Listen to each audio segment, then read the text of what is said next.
Score of point हो। Point हामीले कसरी गेन गरिन्छ, पोइन्ट हामीले कसरी ल्याउन सक्छौँ हो, अनि सेट कसरी जित्न सक्छौँ, त्यसपछि म्याच कसरी जित्न सक्छौँ। How to gain a point, how to win a set, then how to win the match. यो सरस्वती हेर्नु होला, मैले यो रिभाइज गरेको, यो कोर्सको रिभाइज, यो रिभाइज हो, कोर्सको रिभाइज हो।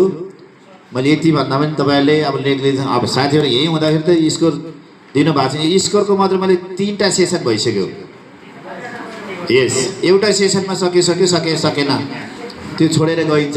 तर मैले तपाईँहरूको लागि, विशेष गरी तपाईँहरूको लागि मैले यति दुःख गर्दा पनि साथीहरू नेग्लिजेन्स गर्नुभएको छ, मेरो लाग्ने के। Yes, then rally and completed rally मैले अघि नै भनिसकेको छु हो। र्याली भनेको के हो, बल हावामा हुनु, बल ग्राउन्डेड हुनु, बल ड्रप हुनु, अथवा इन अफ द र्याली हुनुलाई के भनिन्छ, कम्प्लिटेड र्याली भनिन्छ। Okay, next. Yes, default and incomplete team के भनिन्छ। डिफल्ट भनेको के हो, इनकम्प्लिट टिम भनेको के हो। मैले तपाईँलाई अस्ति भनेको, डिफल्ट भनेको तपाईँको रिक्वेस्ट, पटक रिक्वेस्ट गर्दा पनि टिम खेल्न आइदिएन। यस, त्यो बेला के हुन्छ हाम्रो भाषामा वकओभर हो। त्यो बेलामा कस्तो पोइन्ट दिन्छ, बेस्ट अफ 5, 3-0, 0, ओके 0-3 एन्ड 0-25 पोइन्ट्सले गइन्छ। क्लियर, यस्तै आउन सक्छ, आउँछ। यस, अब गेम स्ट्रक्चर अफ प्ले, हामीले स्ट्रक्चर अफ प्लेमा गेम कसरी स्टार्ट गर्छौँ। एट फर्स्ट केबाट सुरु गर्छौँ, टसबाट सुरु हुन्छ। It begins okay from the toss. टसमा को भागी सहभागी हुन्छ, only captain, team captain.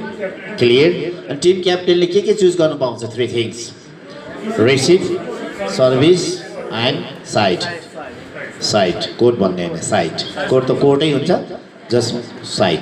Clear, and लुजरले यस, टस लुजरले के लिन्छ, रिमेनिङ चोइस लिन्छ। क्लियर, यस।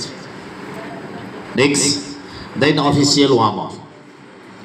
एबिसीले 25 मिनट्सको official warm up okay use गरेको छ। अब तपाईँको 10 मिनट्स के सुरुमा हामी के चेक गर्छौँ, सुरुमा त्यो चाहिँ प्रोटोकलभन्दा बाहिरको हो। Before the protocol we have to check the net, height of net. त नेटको फेरि अघि नै मैले कुरा भनिसकेको छु, नेटको हाइट मेन्सको वुमेन्सको कति हुन्छ, के हुन्छ, अघि नै भनिसकेको छु, तपाईँ आफै गर्नु होला। नेटको स्ट्रक्चर आउँछ, एन्टिनाको स्ट्रक्चर आउँछ, साइड ब्यान्ड के हो, नेटको horizontal band, top band, okay,